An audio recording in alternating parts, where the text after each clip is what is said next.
Shavua Tov les amis, j'espère que vous avez passé un bon Shabbat, que vous avez pris des forces pour une nouvelle semaine. On va essayer de continuer un petit peu sur ce qu'on a dit la semaine dernière sur l'importance de la patience, la savlanout.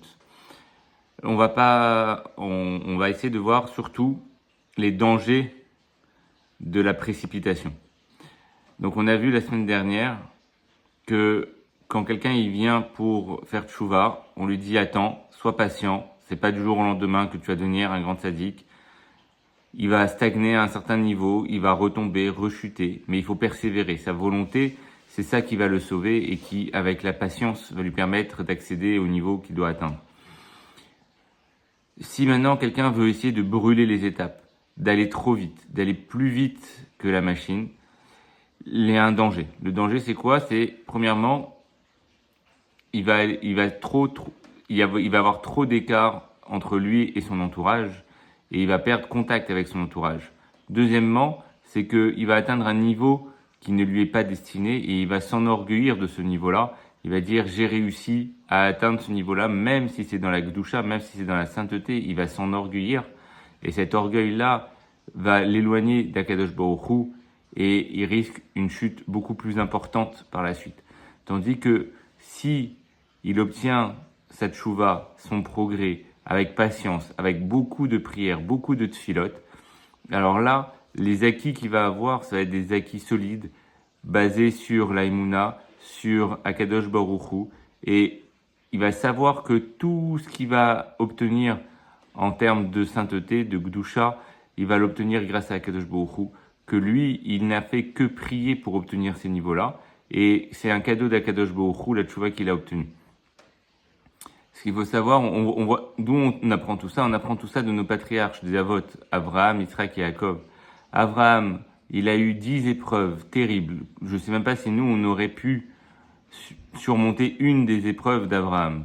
Et au moment de la 10e épreuve, quand il est sur le point de sacrifier son fils Yitzhak, à ce moment-là, Akadosh Baruch Hu lui dit « Maintenant, je sais que tu me crains ».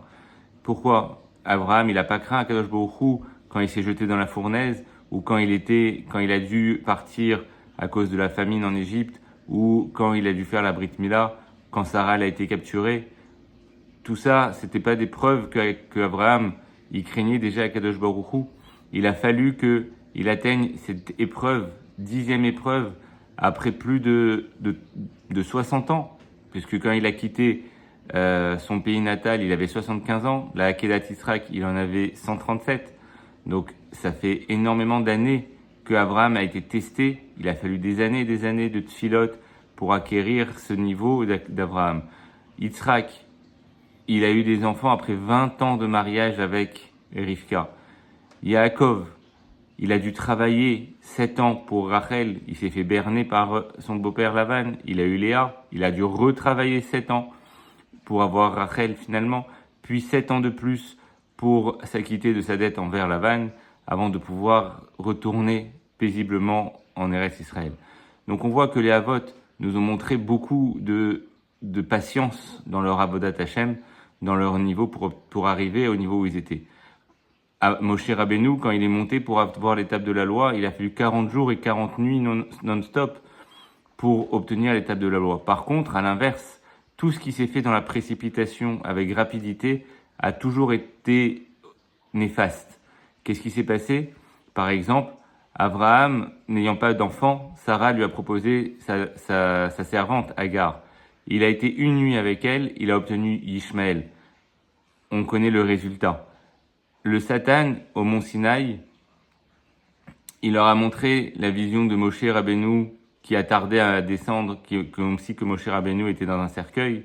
Le peuple, au lieu de pleurer, de prendre le deuil, de faire les 7 jours de deuil comme il aurait dû, ou un mois de deuil pour Moshe Rabbeinu, comme ils auraient dû faire, tout de suite, dans la précipitation, comment on va faire? On est perdu, on n'a plus de Moshe Rabbeinu, faisons un autre Dieu. Tout s'est fait dans la précipitation, on a abouti au Evodor. Donc, dans la Gdusha, il faut persévérer, même si on retombe. L'important, c'est de garder l'espoir, de savoir que on a cette volonté de s'améliorer, de continuer à prier, de demander à Kadosh Baruch Hu, et Kadosh Baruch Hu nous apportera la délivrance, nous amènera au niveau auquel on doit atteindre. Et avec le temps que ça prendra, peu importe le temps que ça prenne, le moment qu'on garde cette volonté, le moment qu'on ne désespère pas, qu'on ne tombe pas dans la dépression et que on ne se désespère pas du niveau où on veut atteindre et où on est, du moment qu'on sait que tout vient d'Akadosh Baruch Hu, Hachem, il nous amènera là où on doit aller. Et voilà, donc je vous souhaite tous d'acquérir cette mida de la patience, de ne pas courir, de ne pas vous précipiter. Ça ne veut pas dire qu'il ne faut pas être zélé, de ne pas être empressé pour les mitzvot. C'est sûr que dès qu'une mitzvot se présente à nous, il faut y aller. Mais il ne faut pas aller à chercher des choses qui ne sont pas accessibles encore pour nous. Faire les mitzvot qui se présentent avec zèle, avec précipitation, mais ne pas aller plus haut, plus loin que ce qu'on ne peut faire, sinon la chute sera trop forte. Les amis, je vous souhaite Shavua Tov et à la semaine prochaine.